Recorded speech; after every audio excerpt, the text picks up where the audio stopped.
कि पहाड़ों से एक आवाज आई थी। ये कहानी दादी ने सुनाई थी। एक परी रहती थी बादलों में, एक लड़का गिना जाता था पागलों में। कहता था बादलों से कोई आने वाला है, जमीन पर उतरकर मेरी सांसों में समाने वाला है।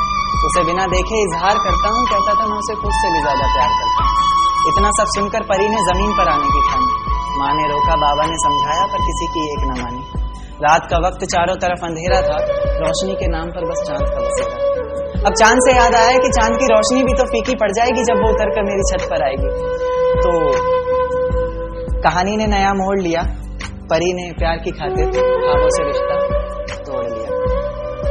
कहीं मैं सपना तो नहीं देख रहा, ये मेरे सामने कौन खड़ा है, कुछ बोलता क्यों नहीं, इस तरह चुप्पी साधे क्यों नहीं खड़ा।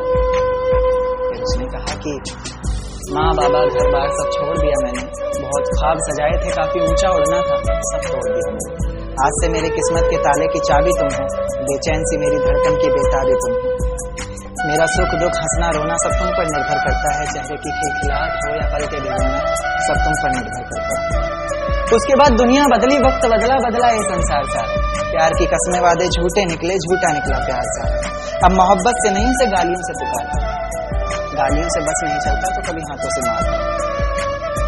दर्द में कराती रोती बिलखती किसे पुकारती हो, अफसोस होता फैसले पर अपने जब भी शीशे में खुद को निहारती हो।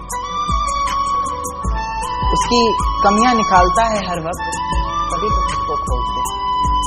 इतना ही गुस्सा भरा है तेरे अंदर, कभी तो खुद को छोड़ दे। मेरी ये नज्म सुनकर मोहब्बत से इंसाफ कर देना, गलतियां इंसान से ही होती हैं तो तुम मुस्कुरा कर माफ कर देना।